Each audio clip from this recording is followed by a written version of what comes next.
Assalamualaikum warahmatullahi wabarakatuh. Perkenalkan, Shalala Fitriansyah. Di sini saya akan mempresentasikan hasil laporan kelompok saya yang berjudul Analisa Sistem Pembelian Perlengkapan Bayi pada Toko Dewa Kembar Baby Shop di Jakarta. Dalam metode penelitian ini menggunakan metode pengumpulan data. Dilakukan meliputi observasi dan studi pustaka. Untuk observasi, melakukan pengamatan langsung terhadap kegiatan penjualan alat-alat perlengkapan bayi pada toko Dewa Kembar Baby Shop, sehingga memperoleh sejumlah data mengenai kegiatan penjualan alat-alat perlengkapan bayi yang masih secara manual. Sedangkan untuk metode pengembangan software, kami menggunakan metode pengembangan perangkat lunak waterfall dikarenakan metode ini merupakan dasar dari metode baru. Untuk tinjauan perusahaan, dalam melaksanakan kegiatannya, Toko Dewa Kembar Baby Shop memiliki visi dan misi yang cukup baik. Akan tetapi, struktur organisasi yang ada pada perusahaan ini belum terkoordinasi dengan baik. Struktur organisasi yang digunakan dalam perusahaan ini yaitu struktur organisasi fungsional, di mana struktur organisasi seperti ini mempunyai kelebihan seperti spesialis karyawan dapat dikembangkan dan dimanfaatkan secara optimal, serta mempunyai kelemahan seperti karyawan selalu mementingkan pekerjaan di bidangnya sehingga membuat koordinasi secara menyeluruh sulit dilakukan. Untuk proses bisnisnya, dalam toko Dewa Kembar ini adalah proses yang terjadi pada saat bagian gudang mengecek stok persediaan bahan baku yang telah menipis persediaannya. Maka bagian gudang akan membuat surat pesanan dan memberitahukan kepada bagian pembelian untuk melakukan pembelian dan membuat purchase order sebanyak 2 rangkap. Pada rangkap pertama akan disimpan sebagai arsip oleh bagian pembelian dan rangkap kedua akan diserahkan ke supplier. Kemudian supplier akan menerima purchase order rangkap 2 tersebut dan melakukan konfirmasi ketersediaan bahan baku pesanan. Setelah itu, bagian pembelian penerimaan konfirmasi ketersediaan bahan baku menyerahkan bahan baku dan melampirkan faktur kedua rangkap. Lalu bagian pembelian penerimaan bahan baku dan faktur diproses sebanyak 2 rangkap. Kemudian, bagian pembelian mengecek kesesuaian purchase order yang telah diarsip sebagai dengan faktur pembelian. Jika bahan baku yang diterima sesuai dengan yang dipesan, maka bagian pembelian akan menyerahkan bahan baku ke bagian gudang dan mendatangi faktur pembelian. Setelah itu, bagian pembelian akan menyimpan faktur rangkap 1 untuk arsip dan menyerahkan faktur kedua kepada supplier. Supplier akan menerima faktur kedua dan menerima pembayaran. Untuk permasalahan pokok dalam makalah ini, setelah mengamati sistem pembelian pada Toko Dewa Kembar Baby Shop, terdapat beberapa permasalahan yang dihadapi, di antaranya yang pertama, pembuatan purchase order masih menggunakan manual sehingga mudah disalahgunakan atau data yang dibuat dapat dipalsukan. Untuk yang kedua, karena perhitungan secara manual, terkadang terjadi selisih jumlah pada data pemasukan dan pengeluaran yang disebabkan karena saat bagian administrasi kurang teliti. Untuk yang ketiga, media yang digunakan masih berupa kertas sehingga kemungkinan rusak ataupun hilang sangat besar. Hal tersebut akan mempengaruhi pada proses pencatatan laporan ataupun pada saat data dibutuhkan. Sedangkan untuk pemecahan pokoknya, dari berbagai permasalahan yang ada pada Toko Dewa Kembar Baby Shop, maka untuk mengatasi permasalahan tersebut, penulis akan memberikan solusi yaitu dari sistem yang masih bersifat manual diubah menjadi sistem terkomputerisasi. Beberapa keuntungan yang diperoleh yaitu yang pertama, dengan sistem komputerisasi maka proses perhitungan untuk memasukkan dan pengeluaran data lebih cepat dan lebih akurat. Yang kedua, dengan sistem yang telah terkomputerisasi dapat memudahkan untuk mencari informasi atau data yang dibutuhkan secara tepat, dan akurat. Untuk yang ketiga, data yang disimpan akan ada pada sistem komputer, bukan lagi pada media kertas, maka besar kemungkinan untuk rusak atau hilang sangatlah kecil. Sekian dari saya. Untuk materi selanjutnya akan dijelaskan oleh teman saya. Terima kasih.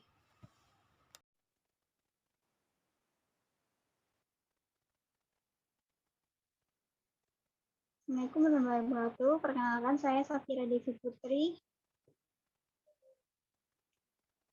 Assalamualaikum warahmatullahi wabarakatuh. Perkenalkan, nama saya Safira Devi Putri dengan NIM 1190214 dari kelas 11 4A02.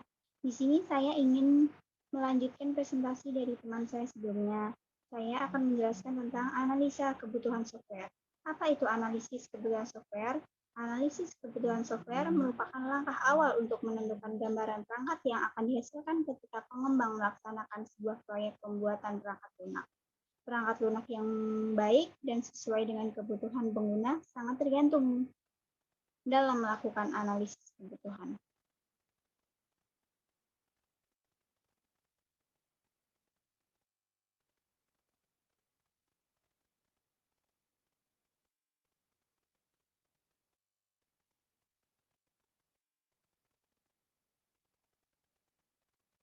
Selanjutnya ada analisis kebutuhan fungsional. Apa itu analisis kebutuhan fungsional?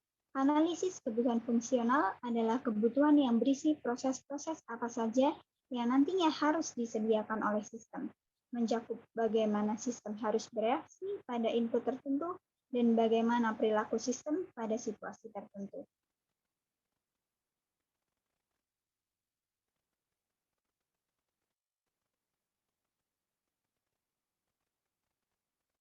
Use case diagram.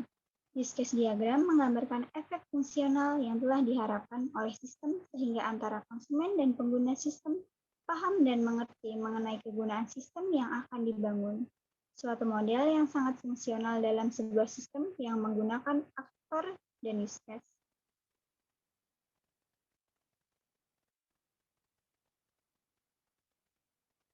Use case diagram. Gambar ini menjelaskan tentang use case diagram pada menu login. Admin, pertama-tama admin melakukan login. Selanjutnya, admin bisa memilih beranda, milih produk, milih kategori, milih informasi, dan lain-lain. Tujuannya untuk masuk ke dalam sistem pendataan.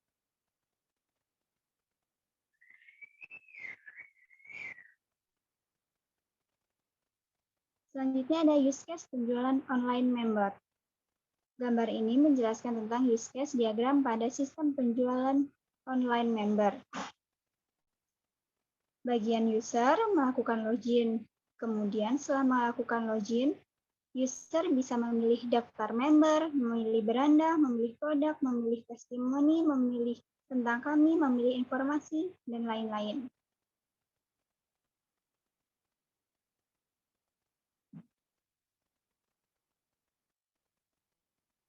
Kemudian ada use case penjualan online admin. Gambar ini menjelaskan tentang use case diagram pada sistem penjualan online admin. Bagian admin melakukan login. Setelah itu, setelah melakukan login, admin bisa mengelola data admin, mengelola data kategori, mengelola data produk, mengelola data pemesanan, dan mengelola data-data lain.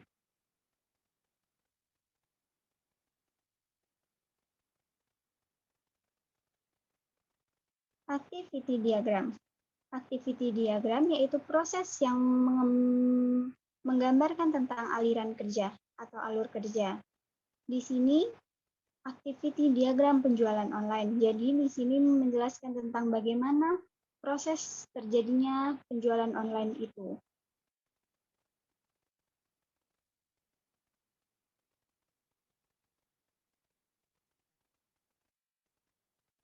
Yang kedua ada activity diagram pemesanan. Activity diagram pemesanan juga merupakan proses yang menggambarkan aliran kerja sistem pemesanan. sistem pemesanan bisa meliputi seperti di gambar.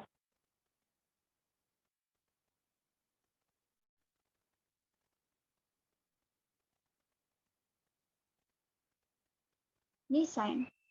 Desain dan pembuatan program berkonsentrasi pada bagaimana sistem dibangun untuk memenuhi kebutuhan pada fase analisis. Membangun perangkat lunak untuk mendukung sistem dengan menggunakan UML. Desain database dengan menggunakan IRD dan LRS. Manajemen user, modul-modul pada web, konten atau isi web, manajemen database, serta membangun user interface.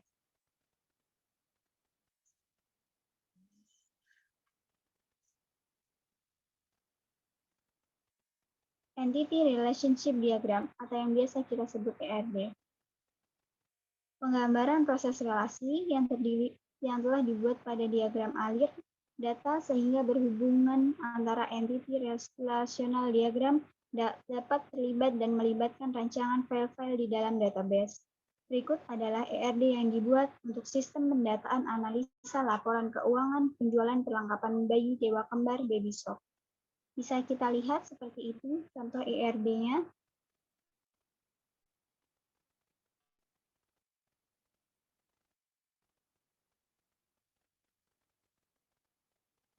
Lalu ada LRD atau Logical Record Structure. Nah, bisa kita lihat seperti itu tabelnya. Pengertiannya yaitu LRD, proses dari struktur pada tabel-tabel yang terbentuk dari hasil relasi antar himpunan entitas, dibentuk dengan nomor dan tipe record. Berikut adalah ERD yang dibuat untuk sistem pendataan, analisa perancangan sistem penjualan perlengkapan bayi dewa kembar Baby Shop. Untuk lebih jelasnya bisa lihat di tabel seperti itu.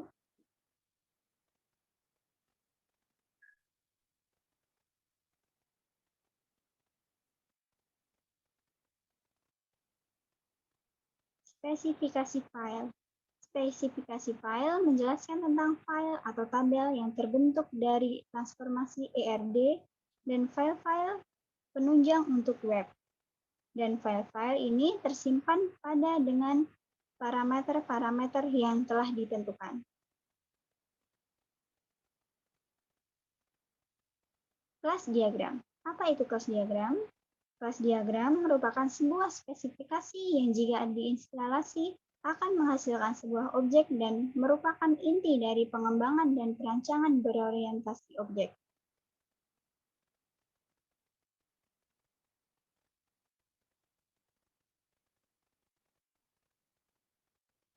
Cukup presentasi dari saya. Terima kasih dan mohon maaf jika ada kekurangan.